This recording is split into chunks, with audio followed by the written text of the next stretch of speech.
Hello everyone, welcome to my channel. तो हम लोग 10th IGCSE का फिजिक्स पेपर सॉल्व करेंगे।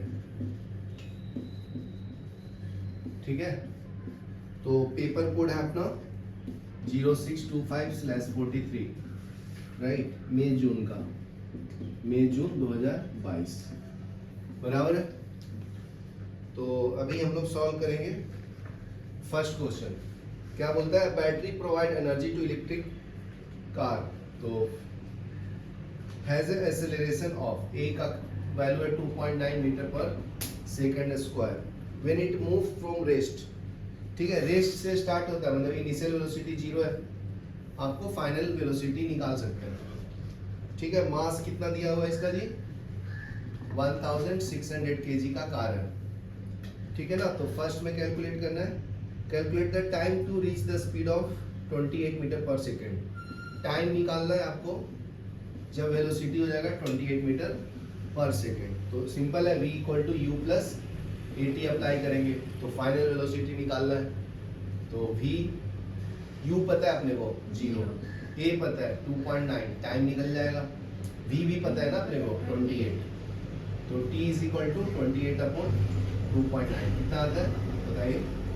तो ये सेकंड में आएगा। ठीक है, फिर सेकंड क्वेश्चन सॉल्व करेंगे। Calculate the force F equal to m a. तो m 1600 दिया, a पता है 2.9 मीटर पर सेकंड स्क्वायर। जो वैल्यू आएगा वो आंसर है, उसका आंसर 9.65 है। 9.65 सेकंड। इसका कितना है? क्या है उसका?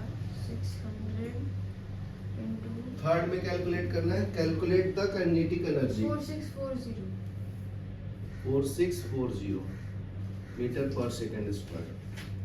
थर्ड में क्या है? Calculate the kinetic energy. Kinetic energy equal to 1/2 mv square.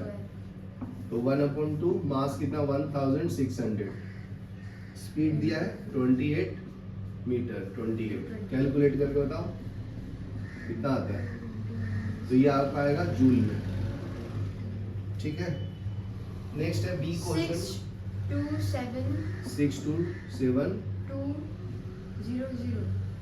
ठीक है, इतना जूल आएगा। कैल बी करेंगे, time for the car battery to recharge from 0 to full is given. 8.3 hour में बैटरी पूरा चार्ज हो जाता है कार का। ठीक है, charge is delivered to the battery by current of. Current कितना प्रोड्यूस करता है? 32 एम्पियर चार्ज होने के बाद। तो calculate the charge supplied by the charger. Q is equal to I into t होता है ना चार्ज का फॉर्मूला। तो ये अप्लाई कर लेंगे। Q is equal to 8.3 hour into 32 ampere. Minute में भी, आवर में भी कर सकते हैं, सेकेंड में भी कर सकते हैं। 8.3 इंटू 3600 सेकेंड इंटू 3 एम्पियर। जो आंसर आएगा वो आपका चार्ज होगा कूलम में। यहाँ तक लिखो, फिर आगे बढ़ते हैं। नेक्स्ट क्वेश्चन देखो, फर्स्ट का सी। क्या बोलता है? Under ideal condition car can travel maximum distance of, distance कितना कवर कर सकते हैं? 390 किलोमीटर। ठीक है, मैक्सिमम जब बैटरी चार्ज होगा, when the battery is fully charge. State wide normal use car need to be recharge after travelling 390 less than 390। Recharge क्यों करेंगे जी? क्योंकि वो धीरे धीरे उसकी एनर्जी कम होता जाएगा ना। ठीक है, due to resistance, due to friction of road and distance covered energy is consumed, so we have to recharge the battery.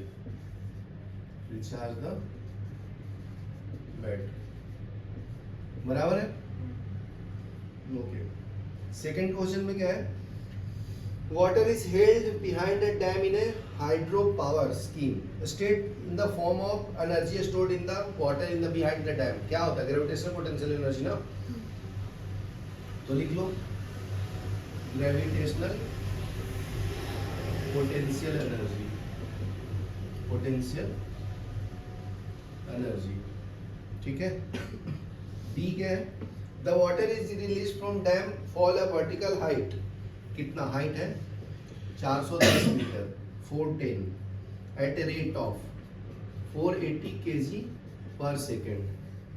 ठीक है, मतलब ये आपका dm अपॉन ds dt है ना, यूनिट से पता चला, मास पर सेकेंड है ये। Calculate the rate at which energy is falling the power water, तो एनर्जी निकालना, तो energy equal to power into t होता है, बराबर ना। हाँ। तो रेट ऑफ एनर्जी ट्रांसफर तो कितना होगा जी, हाइट इनटू मल्टीप्लाई कर दो इसको दोनों को, तो कितना आ जाएगा 4 इंटू क्या आ जाएगा 4 इंटू 10 410 इंटू 480, ठीक है। बताओ कितना आता है ये कैलकुलेट करके, फिर सेकंड सॉल्व करते हैं। Calculate the power of current, current is 270 ampere, voltage is voltage, how much voltage 6000 volt, ठीक है। कैलकुलेट द इफिशियंसी, इफिशियंसी मतलब क्या, एनर्जी निकालना है ना।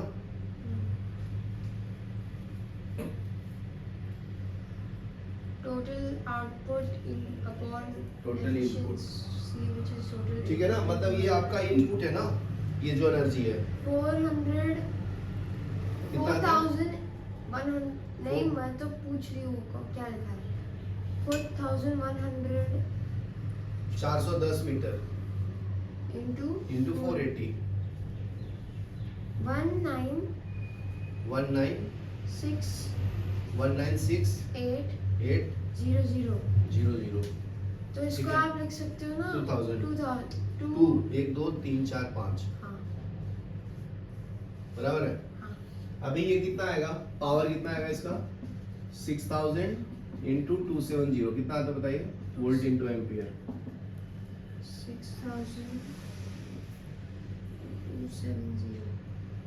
162 हाँ 16200, नहीं 000, ओके। तो इफिशियंसी क्या होता है, आउटपुट बाय इनपुट ना, हाँ इंटू 100, इंटू 100, ठीक है। तो ये आपका इफिशियंसी देता है, इफिशियंसी, ठीक है। तो आउटपुट का वैल्यू कितना है, आउटपुट का वैल्यू 162,000 हाँ डिवाइड बाय इनपुट 50 ना, तो कैंसिल कर लो 4 जीरो से, तो 162 डिवाइड बाय 10 160.2, तो ये 8.1 आएगा ना। चलो लिख लो, पॉज करो। तो देखो ये जो एनर्जी है ना, ये पावर इनटू टाइम, पी और टी नहीं दिया है ना, तो इसको कैसे कैलकुलेट करेंगे, mgh, gravitational potential energy stored है ना। तो देखो ये आपका m हो गया और ये h हो गया, और g से भी मल्टीप्लाई करो 10, तो एक और जीरो बढ़ जाएगा इसमें, ठीक है। तो यहाँ पे एक और जीरो कर लेना, तो जो आंसर आएगा वो देख लेना, ठीक है ना। तो क्या चेंजेस आएगा, ये आपका 4 जीरो था और ये मल्टीप्लाई करके ये आया ना, फिर इसमें हाँ, तो एक जीरो बढ़ गया ना जी, लेकिन 6 जीरो हो गया ना। यहाँ पर वो ऊपर वाले आंसर में थोड़ी ना चेंज होगा।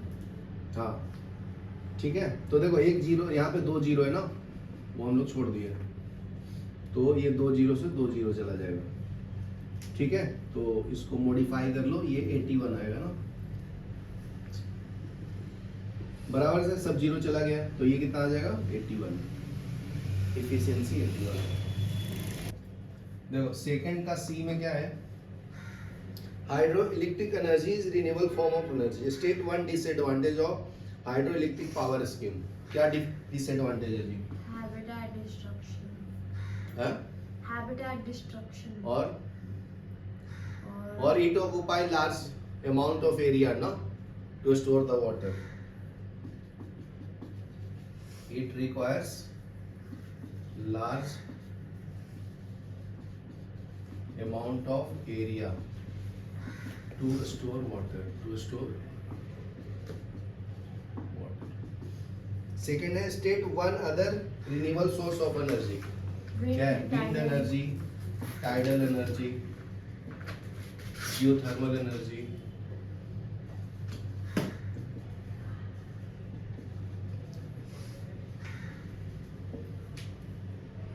third question, so a boat stored in a shed, the boat is suspended from the ceiling of the shed by the 2 rope ऐसा सीलिंग है, उसके थ्रू रोप को सस्पेंड किया है, 60 डिग्री बनाया है।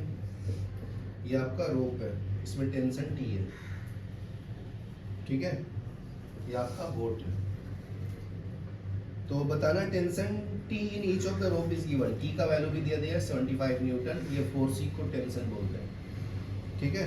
तो draw a vertical vector diagram to determine the resultant force exerted by the two ropes on the boat, a straight scale used. तो बहुत सिंपल है, ऐसा है ना आपका, ये 60 डिग्री है तो ये भी 60 डिग्री है।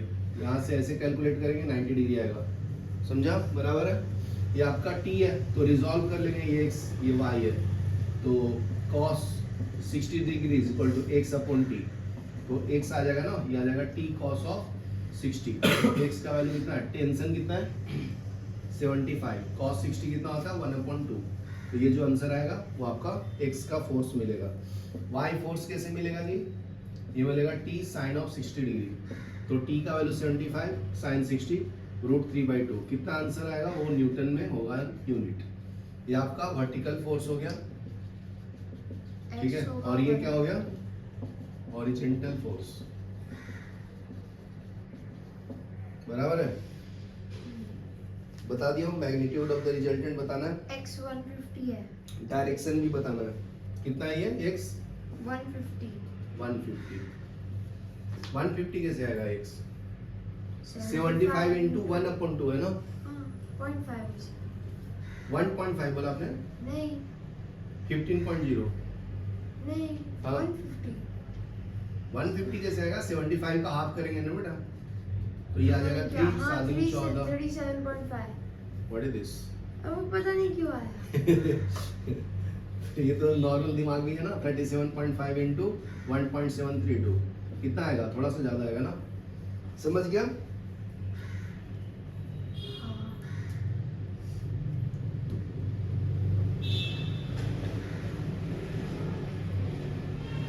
नेक्स्ट क्वेश्चन है, determine the mass of the boat. तो F इक्वल टू एम होता है ना जी, mg। सर उसका आंसर 91.85। 91.85, ठीक है। तो रिजल्टेंट फोर्स भी निकालना था इसमें। तो रिजल्टेंट कैसे निकालते हैं आपको पता है? हाँ, कैसे?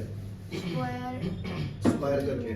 तो रिजल्टेंट का फॉर्मूला क्या आएगा, rx square plus ry square plus 2 into rx into ry, बराबर ना?